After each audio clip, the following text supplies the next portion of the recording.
জীবনে যাই করো না কেন, নিজের প্রতিটা কাজের সাথে একটি করে নেক উদ্দেশ্য যুক্ত করে দিও। না, প্রশ্ন তুমি করতেই পারো যে এটার কি প্রয়োজনীয়তা আছে, কিন্তু বিশ্বাস করো, যখন আমরা আমাদের কাজের সাথে একটি করে নেক উদ্দেশ্য যুক্ত করতে শুরু করি, তখন স্বয়ং উপরওয়ালার তরফ থেকে সাহায্য আসতে শুরু করে। জীবনে যাই করো না কেন, সেই সমস্ত কাজের পিছনে একটা যেন নেক উদ্দেশ্য থাকে। বিশ্বাস করো, সফলতা পাওয়াটা অনেক সহজ তাদের জন্য যারা পরিশ্রম করতে ভালোবাসে, যারা অলসতাকে ঘৃণা করে। আর অলসতাকে আমরা কেন আমাদের জীবনে প্রশ্রয় দেব, যখন স্বয়ং উপরওয়ালাই অলস ব্যক্তিদেরকে পছন্দ করেন না? আমরা কেন পরিশ্রমকে নিজের জীবনের অংশ বানাবো না, যখন পরিশ্রমী ব্যক্তিদেরকে উপরওয়ালা সব থেকে বেশি পছন্দ করে না? আমি জানি না তুমি কোন ধর্মের, আমি জানি না তুমি কার প্রতি বিশ্বাস রাখো, কিন্তু আমার মনে হয় না এ পৃথিবীর কোনো ধর্ম অলসতাকে প্রমোট করে, অলসতাকে সাপোর্ট করে। কোনো ধর্মই করে না। স্বয়ং সৃষ্টিকর্তা এটা পছন্দ করেন না। তাহলে কেন তুমি অলস হবে? কেন তুমি অলসতাকে নিজের জীবনের অংশ বানাবে? দেখো, পৃথিবীতে আছি মানে পরিশ্রম করতে হবে, জীবিত আছি মানে পরিশ্রম করতে হবে। মেহনত এ পৃথিবীর সবাই করছে, তাহলে আমরা কেন করব না? আমাদের জীবনটা আমাদের কাছে কঠিন মনে হয়, কিন্তু এমনটা নয় যে আমাদের জীবনটাই সব থেকে বেশি কঠিন। কঠিন হতে পারে তোমার জীবনটা, হতে পারে তোমার পরিস্থিতি অনেক বেশি খারাপ, কিন্তু এমনটা নয় যে তোমার জীবনটাই সব থেকে বেশি কঠিন। তুমি তো দেখছো সমাজে এত মানুষ আছে।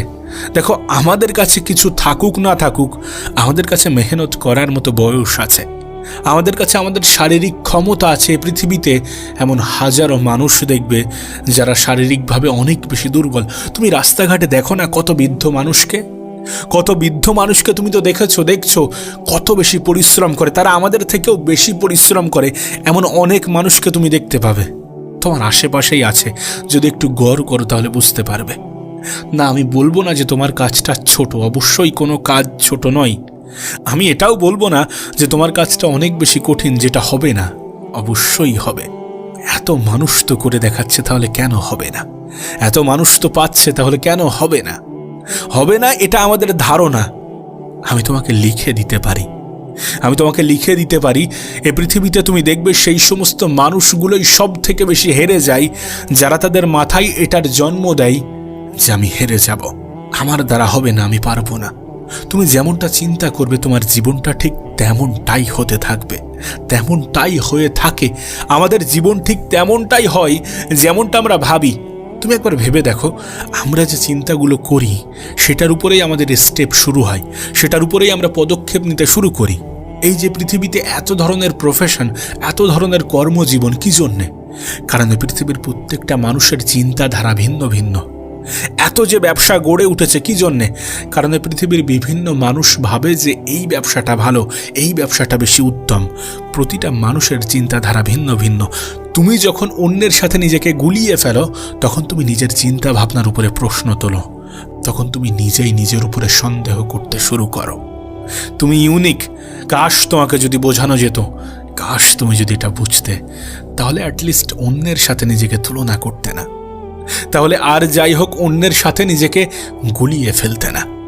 দেখো, আমাদেরকে কেউ বলিনি যে বড় স্বপ্ন দেখো না। অবশ্যই বড় স্বপ্ন দেখা যেতেই পারে, আর বড় স্বপ্ন দেখা উচিত। হ্যাঁ, আশা কম রাখা উচিত। আজকের জেনারেশনে কি হয়, আমরা মেহনত যতটা করি তার থেকে 10 গুণ বেশি আশা রাখি, কিন্তু মেহনতটা বেশি হওয়া প্রয়োজন, আশার মাত্রাটা কম থাকা প্রয়োজন। আশা যত কম রাখবো তত বেশি নিরাশ হওয়ার সম্ভাবনাটা কমবে। আশা যত কম রাখবো তত বেশি আনন্দে থাকতে পারবো, তত বেশি নিজের জীবনটাকে উপভোগ করতে পারবো। কিন্তু মেহনত ভরপুর করতে হবে, পরিশ্রম সম্পূর্ণটা করতে হবে, চেষ্টা নিজের তরফ থেকে ততক্ষণ পর্যন্ত করতে হবে যতক্ষণ পর্যন্ত চেষ্টা করা যায়, যতক্ষণ পর্যন্ত নিজের উপরে বিশ্বাস রাখা যায়। বিশ্বাস করো, আমি এটা দেখেছি এই পৃথিবীতে সফলতা পাওয়ার জন্যে মানুষ মেহনত তো করছে, কিন্তু সফল হওয়ার পরে মানুষ মেহনত করতে চায় না। জীবনে তুমি তখনই অনেক কিছু করতে পারবে, অনেক বড় কিছু করতে পারবে, যখন তুমি সফলতা পাওয়ার জন্য যতটা মেহনত করবে, সফল হয়ে যাওয়ার পরে যদি তার থেকে বেশি মেহনত করো। আর এমনটাই করা উচিত। এটা যারা করে না, তারা জীবনে অনেক দূর পর্যন্ত এগোতে পারে না। এ পৃথিবীতে বেশিরভাগ মানুষ দেয়ালে পিঠ থেকে যাওয়ার পরেই স্টেপ নিতে শুরু করে। এ পৃথিবীতে বেশিরভাগ মানুষ দেয়ালে পিঠ থেকে যাওয়ার পরেই পদক্ষেপ নিতে শুরু করে। আমাদের সব থেকে বড় নেগেটিভ পয়েন্ট এটি। বিশ্বাস করো, যখন আমরা দেয়ালে পিঠ থেকে যাওয়ার পরে পদক্ষেপ নিতে শুরু করব, তখন অনেক কিছুই আমাদের হাতের বাইরে চলে যাবে। তখন অনেক কিছুকে আমরা ঠিক করতে পারবো না। তখন আমরা আমাদের ইচ্ছা চাহিদা অনুযায়ী আমাদের জীবনটাকে অতিবাহিত করতে পারবো না। এখনও সময় আছে তোমার হাতে, বিশ্বাস করো, এখনও সময় আছে। সময় থাকতে নিজের জীবনে পরিবর্তন আনতে শুরু করো। পরিস্থিতির উপরে সমস্ত কিছু ছেড়ে দিও না। সময়কে এত বেশি অবহেলা করো না, কারণ সময় এ পৃথিবীর সব থেকে মূল্যবান জিনিস। এ পৃথিবীতে এই যে ধনী গরিবের ব্যবধান, এই যে সফলতা এবং বিফলতার ব্যবধান, এই ব্যবধানগুলো শুধুমাত্র সময়ই কিন্তু সৃষ্টি করে। সময় কত বড় উপহার আমাদের জন্যে, কাশ তোমাকে যদি বোঝাতে পারতাম। সময় কত বড় হাতিয়ার আমাদের জন্যে, কাশ তোমাকে যদি বোঝাতে পারতাম। আর যদি তুমি সেটা বুঝে যাও, তাহলে তুমি এই সময়কে কখনোই অপচয় করবে না। এই পৃথিবীতে যা কিছু হচ্ছে সময়ের সঠিক ব্যবহারের কারণেই হচ্ছে। যদি এই পৃথিবীর সব থেকে মূল্যবান জিনিস কিছু থেকে থাকে, তাহলে সেটা অবশ্যই সময়। জানো আমাদেরকে কি বোঝানো হয়? আমাদেরকে বোঝানো হয় যে যদি আমরা এখন এনজয় না করি, তাহলে একটা সময় পরে আমাদের আফসোস হবে যে কাশ সেই সময়টা যদি এনজয় করতাম। আমি জানি না এটা কাদের জন্য প্রযোজ্য। হ্যাঁ, এটা হতে পারে যারা অনেক ধনী তাদের জন্য প্রযোজ্য, কিন্তু আমাদের জন্য নয়। আমাদের জীবনে অনেক ঘাটতি আছে। আমাদের জীবনে এখনও অনেক কিছু করার বাকি আছে। নিজের স্বপ্ন পূরণ করার বাকি আছে, নিজের পরিবারের মুখে হাসি ফোটানোর বাকি আছে, নিজের বাবা মায়ের জন্য অনেক কিছু করার বাকি আছে, নিজের পরিবার, নিজের আপন মানুষগুলোর জন্য অনেক কিছু করার বাকি আছে। যারা তোমার শুভ আকাঙ্ক্ষী, তাদের জন্য তো অনেক কিছু করার বাকি আছে। তাহলে কেন এই চিন্তাভাবনাগুলো মাথায় আসবে? আমি জানি না কখনো এমন কিছুর জন্য আফসোস হবে কি না যে কাশ যদি সেই সময়টা এনজয় করতাম, কিন্তু এটার জন্য ঠিকই আফসোস হবে যে কাশ যদি সেই সময়টাকে কাজে লাগাতাম, কাশ যদি সেই সময়টাকে ব্যবহার করতাম।